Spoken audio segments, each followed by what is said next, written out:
Welcome to mega TV Hamara Hyderabad. దేశవ్యాప్తంగా మహిళల రక్షణపై మరోసారి ఆందోళనకర పరిస్థితులు నెలకొన్నాయి.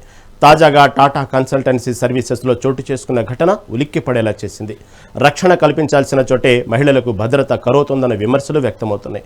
పని ప్రదేశాల్లో కట్టుదిట్టమైన భద్రతా చర్యలు ఉన్నాయని యాజమాన్యాలు చెబుతున్నా ఇలాంటి ఉదంతాలు పునరావృతం కావడంపై మహిళా సంఘాలు మండిపడుతున్నాయి. ఈ ఘటనపై స్పందించిన బాధితులు, సామాజిక కార్యకర్తలు నిందితులపై కఠిన చర్యలు తీసుకోవాలని డిమాండ్ చేస్తున్నారు.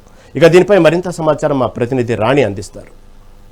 మహారాష్ట్రలోని నాసిక్ లో జరిగినటువంటి ఒక ఇన్సిడెంట్ ఇప్పుడు దేశమంతా కలిచివేస్తుందనే చెప్పుకోవాలి. అయితే మహిళలందరూ కూడా సురక్షితంగా ఉండాలని పదే పదే చెప్తున్న కేంద్ర ప్రభుత్వాలు, రాష్ట్ర ప్రభుత్వాలు ఎందుకు ఇంత అలసత్వం వహిస్తున్నాయి? అలాగే కార్పొరేట్ గోడల మధ్య ఈ అద్దాల మేడల్లో జరుగుతున్నటువంటి ఇలాంటి ఘాతకాలకు ఎవరు సమాధానం చెప్తారు అని కూడా అందరూ ప్రశ్నిస్తున్న పరిస్థితి కనిపిస్తుంది. అయితే ఈ రోజు హైదరాబాద్ లో ఉన్నటువంటి రాయదుర్గ బ్రాంచ్ లో టీసీఎస్ ఎదుట మహిళా సంఘాలు, అడ్వకేట్లు, అలాగే ఆర్ఎస్ఎస్ కార్యకర్తలు వీళ్ళందరూ కూడా నిరసన వ్యక్తం చేస్తున్న పరిస్థితి కనిపిస్తుంది. 11 ఏళ్లుగా ఒకే సంస్థతో టైఅప్ అయ్యి వర్క్ చేస్తున్న ఒక మహిళా ఉద్యోగిని పట్ల అక్కడ మతపరమైన ఇబ్బందులకు గురి చేయడం, అలాగే మత మార్పిడి చేసుకోవాలి, అలాగే లైంగిక వేధింపులకు గురి చేస్తూ ఉండడం కూడా ఇది పదే పదే జరుగుతుండడం అనేది గమనార్హమనే చెప్పుకోవాలి. దాదాపుగా ఓన్లీ నాసిక్ బ్రాంచ్ లోనే 9కి పైగా ఎఫ్ఐఆర్లు నమోదవడం, కానీ ఒక్కరు కూడా పట్టించుకోకపోవడం, ఆ ఎఫ్ఐఆర్ కి సమాధానంగా యాక్షన్ తీసుకోకపోవడం, అలాగే ముఖ్యంగా టీసీఎస్ యాజమాన్యం అనేది సమాధానం చెప్పకపోవడం అనేది నిజంగా ఒక ఆశ్చర్యానికి గురి చేస్తుందనే చెప్పుకోవాలి. ఎంత జరుగుతుంటే అది కూడా మహిళా ఉద్యోగుల పట్ల సంవత్సరాల నుంచి కూడా జరుగుతున్న లైంగిక దాడులు కావచ్చు, మత మార్పిడి, అలాగే వాళ్ళని పైశాచికత్వంతో వేధిస్తున్న తీరు కావచ్చు, దీన్ని ఎందుకు మేనేజ్మెంట్ ఖండించట్లేదు, అలాగే హెచ్ఆర్ కావచ్చు, అలాగే ఆ బ్రాంచ్ మేనేజ్మెంట్ కావచ్చు, వీళ్ళందరూ కూడా ఎందుకు యాక్షన్ తీసుకోవట్లేదు అన్నది ఇప్పుడు అందరినీ కలిచివేస్తుంది. అయితే ఇక్కడ ఆర్ఎస్ఎస్ అధికారులు, అలాగే అడ్వకేట్లు వీళ్ళందరూ కూడా ఇక్కడ నిరసన వ్యక్తం చేసిన పరిస్థితి కనిపిస్తుంది. మేడం చెప్పండి, టీసీఎస్ తో కొన్ని సంవత్సరాలుగా టైఅప్ అయ్యి వర్క్ చేస్తున్న ఒక ఉద్యోగినికి ఇలాంటి వేధింపులకి గురవడం, దానికి ఈ ప్రభుత్వం కానీ ఇటు కంపెనీ నుంచి కానీ ఎవరు స్పందించకపోవడం ఏ విధంగా తీసుకోవచ్చు? చాలా సీరియస్ గా తీసుకోవాలండి. ఎందుకంటే మనకు ఆనరబుల్ సుప్రీం కోర్ట్ విశాఖ కేసులో చెప్పిండ్రు, మరియు పోస్ట్ యాక్ట్ ప్రకారము మహిళలకు వర్క్ ప్లేస్ లో బాగా ప్రొటెక్షన్ ఇవ్వాలి చెప్పారు. ఆ గైడ్ లైన్స్ ఫాలో అవ్వట్లేదు. కాబట్టి నేను ఇక్కడ ఉన్న మన స్టేట్ గవర్నమెంట్ కి రిక్వెస్ట్ చేస్తున్నాయి. ఎలాగైతే మహారాష్ట్రలో వాళ్ళు గవర్నమెంట్ వాళ్ళు యాక్షన్ తీసుకున్నారు, స్పెషల్ టీమ్ క్రియేట్ చేసేసి ఇన్స్టిట్యూట్ చేసేసి వాళ్లకు పంపించి వాళ్ళ దాంట్లో ఏమి జరిగినాయి ఇట్లాంటి సిచ్యువేషన్ అని కంప్లైంట్ తీసుకొని యాక్షన్ తీసుకున్నారు. మన గవర్నమెంట్ కూడా అలా చేయాలి. ఇది చాలా బాధాకరమైన ఇంత సిచ్యువేషన్ బాగా చదువుకున్న వాళ్ళు కూడా ఇలా బిహేవ్ చేయడం, ఒక పర్టికులర్ వర్గం వాళ్లకు టార్గెట్ చేయడము, లవ్ జిహాద్ పేరు మీద ప్రేమించడం, వాళ్ళ లైఫ్ కెరియర్ ని ఇబ్బంది పెట్టడము చాలా తప్పు అండి.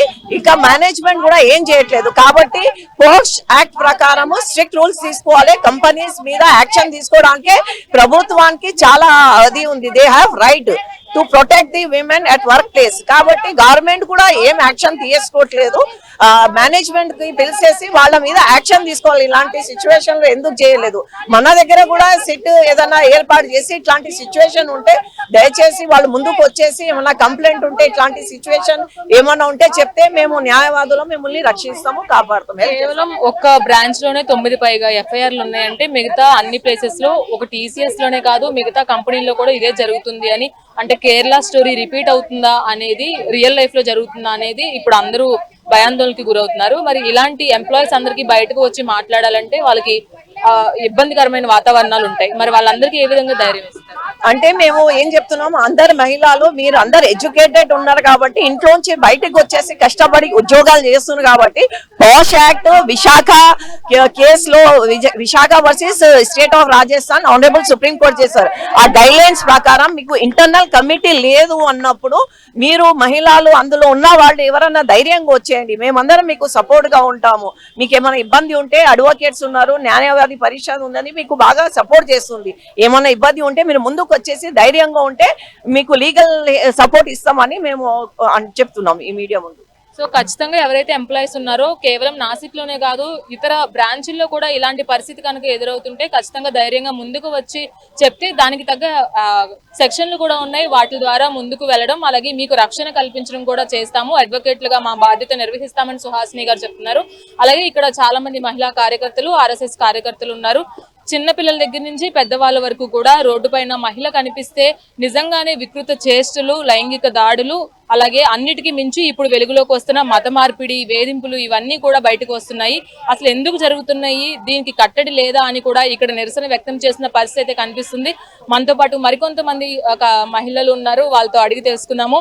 మేడం మీ పేరు? నా పేరు భవానీ అండి. ఈ టీసీఎస్ లో అక్కడే 9 FIRs వచ్చాయి, కానీ ఓన్లీ టీసీఎస్ఏ కాదు మిగతా చాలా సాఫ్ట్వేర్ కంపెనీస్ ఉన్నాయి, ఇంకెన్ని జరుగుతున్నాయో మనకి తెలియదు. కానీ దీనికి కట్టడి కావాలి అంటే ఏ విధంగా ముందుకు వెళ్ళాలి? కట్టడి అంటే మనలో ఫస్ట్ మనము సంస్కృతి మీద, మన ధర్మం మీద మన పిల్లలకు మనం చెప్పుకోవాల్సిన సమయం ఆసన్నమైంది. వాళ్ళ స్పెషల్ డేస్ వచ్చినప్పుడు వాళ్ళు ఖచ్చితంగా వారంలో ఒకసారి వాళ్ళ ప్రార్థనా మందిరాలకు తీసుకెళ్తున్నారు, వాళ్ళ ధర్మం గురించి చెప్తున్నారు. మనము మన పిల్లలకి ఓన్లీ కెరియర్ అనే విషయాన్ని మాత్రమే చూపించి కెరియర్ లో బాగుంటే సరిపోతుంది అనే విషయాన్ని మాత్రమే చూపిస్తున్నాం, కానీ సెల్ఫ్ డిఫెన్స్ కానీ మన సంస్కృతి కానీ మన సంస్కృతిలో ఉన్న ఔన్నత్యాన్ని కానీ ఉత్కృష్టమైన మన సంస్కృతి ఎంత పెద్దది అని కానీ మనం మన పిల్లలకు చెప్పే పరిస్థితుల్లో ఇప్పుడు లేము. ఎప్పుడైతే మన ధర్మాన్ని మనం ఓపెన్ గా మన పిల్లలతో మాట్లాడతామో అప్పుడే ఇటు వేరే వాళ్ళు చెప్పే మాయ మాటలకు మన పిల్లలు లొంగరు.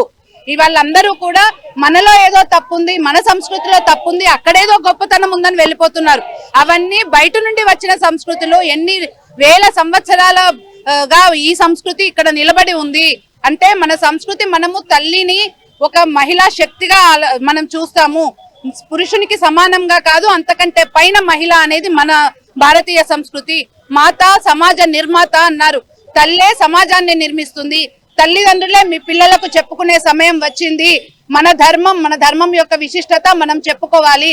ఎవరైనా ఏదైనా విధంగా మీ వెంట పడ్డా, మీ గురించి మాట్లాడినా, లేదంటే మిమ్మల్ని వాళ్ళు కంపెల్ చేసిన వేరే రకంగా మిమ్మల్ని వాళ్ళు చెప్పినా కూడా ఇంట్లో వచ్చి మాట్లాడడం నేర్చుకోండి. మీ ఫ్రెండ్స్ తో కాదు, వాళ్ళు కూడా కాన్స్పిరసీ తోటే ఉంటారు. నీ తల్లిదండ్రులకు చెప్పండి, సమాజంలో మాట్లాడండి. సమాజంలో ఎప్పుడైతే కలిసి ఉంటామో అప్పుడు మనకు ఈ లవ్ జిహాద్ కేసులు కానీ, కార్పొరేట్ జిహాద్ కేసులు కానీ వీటి నుండి తప్పించుకోగలము. అంతకుముందు ఎప్పుడో ఒక దగ్గర జరిగింది అనేవారు, ఇప్పుడు రోజుకొక లవ్ జిహాద్ కేసు వస్తుంది. ప్రతి చోట కూడా ఆపుతున్నాం, మేము ఇక్కడికి వెళ్ళొద్దమ్మా, ఇది తప్పమ్మా అంటే నావాడు మంచోడు అంటున్నారు. అందరూ సూట్ కేసులో తేలుతున్నారు. కాబట్టి మనం నావాడు సూట్ కేసులో పెట్టాడు అంటే వాడు ఫ్రిడ్జ్ లో పెడతాడేమో, డ్రమ్ములో పెడతాడేమో, కానీ మొత్తానికి ఏదో ఒక దగ్గర పెడతాడమ్మా. మిమ్మల్ని జాగ్రత్తగా చూసుకోండి, మీ తల్లిదండ్రులతో ఉండండి, తల్లిదండ్రులు చెప్పింది వినండి, ధర్మాన్ని రక్షించుకోండి. వాళ్ళు కేవలం మహిళల మీద ఎందుకు అంటే మహిళ ద్వారానే మనం ధర్మాన్ని ముందుకు తీసుకెళ్తున్నాం కాబట్టి హిందూ మహిళల మీద దాడి జరుగుతోంది, హిందూ ధర్మం మీద దాడి జరుగుతోంది. అందరూ కూడా ఇప్పుడు చైతన్యం తెచ్చుకోవాల్సిన సమయము, ముందుకు వెళ్లాల్సిన సమయము. అందుకే మీ ధర్మాన్ని రక్షించుకోవాలని మేము చెప్తూ ఉన్నాము. ఇప్పుడున్న పరిస్థితుల్లో ఆడవారు మగవారు సమానంగా బయటకి వచ్చి పనిచేస్తున్నారు. ఎవరికి వాళ్ళు బిజినెస్ పరంగా కావచ్చు, వర్క్ పరంగా కావచ్చు బయటకు వస్తున్నారు.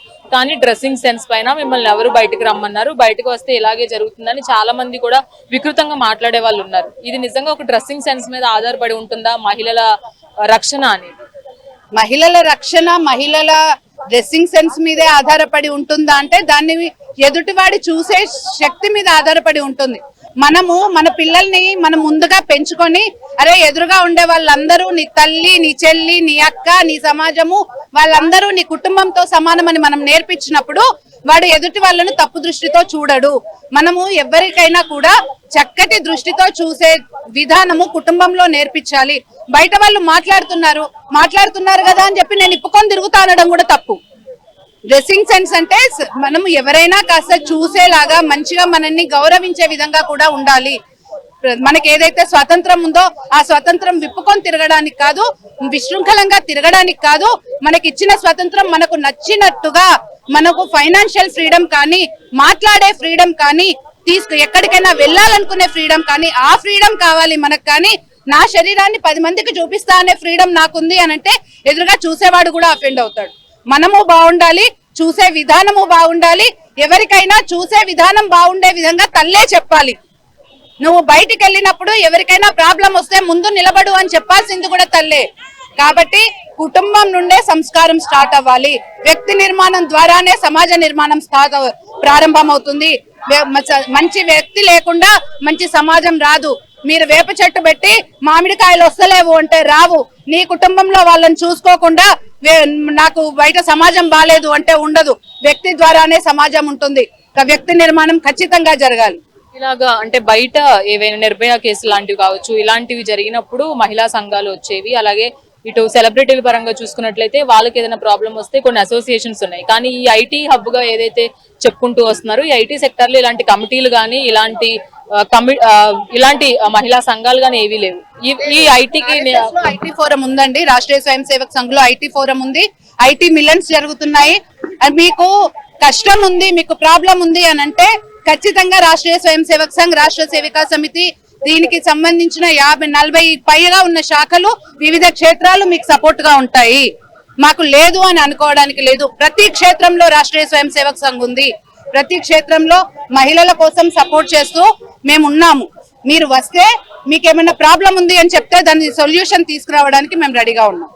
Thank you. సో చూసుకున్నట్లయితే కేవలం టీసీఎస్ లో జరిగినటువంటి ఈ ఒక్కటే కాదు, చాలా చోట్ల మహిళలకి రక్షణ లేకుండా పోతుంది. దేశం నలుమూలలో ఏదో ఒక చోట ప్రతిరోజు కూడా మనం ఇలాంటి న్యూస్లు వింటూనే ఉన్నాము. కానీ మహిళల పట్ల ఇంత జుగుత్సాకరంగా వాళ్ళు బిహేవ్ చేయడము, అలాగే మతం మార్చుకోవాలని ప్రలోభానికి గురి చేయడము, అలాగే వ్యంగ్యంగా మాట్లాడడము, అలాగే విచిత్రమైనటువంటి చూపులతో వాళ్ళని మెంటల్ గా డౌన్ చేయడము, అలాగే వర్క్ కల్చర్ లో లేనట్టు విధంగా బిహేవ్ చేయడము, ఇవన్నీ కూడా ప్రత్యేకించి మహారాష్ట్రలో ఏదైతే జరిగిందో నాసిక్ బ్రాంచ్ లో దాదాపుగా 9 మంది పురుషులు ఇలాంటి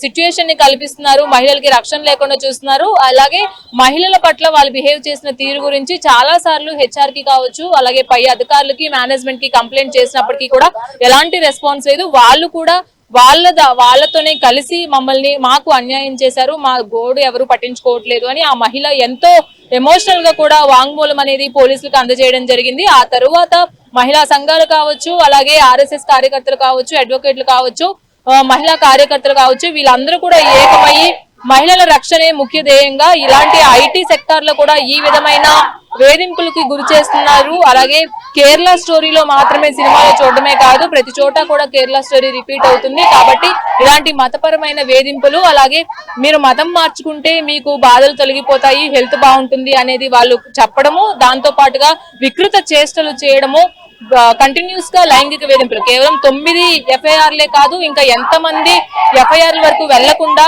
ఇటు కంపెనీలోనే హెచ్ఆర్ వరకు కూడా ఇటు కంప్లైంట్లు చేసిన పరిస్థితి కూడా ఉంది. కానీ ఎవరు కూడా ఆ కంప్లైంట్లను పట్టించుకోకపోవడంతో అక్కడ ఉన్న స్టాఫ్ కూడా ఇబ్బంది పడుతున్నారు. దేశంలోనే టీసీఎస్ అనేది ఎంతో గొప్ప సంస్థ. ఎంత బాగా చదువుకున్నా గానీ చివరికి ఏదైనా మంత్రి ఉద్యోగం చేయాలి అనుకుంటే ఖచ్చితంగా మొదటిగా గుర్తొచ్చేది టీసీఎస్ లాంటి కంపెనీలు. ఇలాంటి హై లెవెల్ కంపెనీస్ లోనే ఇలా జరుగుతుంటే ఇంకా మిగతా కంపెనీల్లో, అలాగే మిగతా బ్రాంచుల్లో సిచ్యువేషన్ ఏ విధంగా ఉంది అని ఇప్పుడు ప్రతి ఒక్కరు కూడా ఆలోచిస్తున్నారు. అలాగే దేశం అంతా కూడా ఒక్కసారిగా ఉలిక్కిపడిందని చెప్పుకోవాలి. ఈ నేపథ్యంలోనే ఈ రోజు రాయదుర్గ్ మెట్రో స్టేషన్ వద్ద ఉన్నటువంటి టీసీఎస్ బ్రాంచ్ లో మహిళా కార్యకర్తలు, అడ్వకేట్లు, అలాగే ఆర్ఎస్ఎస్ కార్యకర్తలు వీళ్ళందరూ కూడా నిరసన వ్యక్తం చేసిన పరిస్థితి కనిపిస్తుంది. వీడియో జర్నలిస్ట్ నీరజ్ తో రాణి, మెగా 9 టీవీ, రాయదుర్గ్ నుంచి.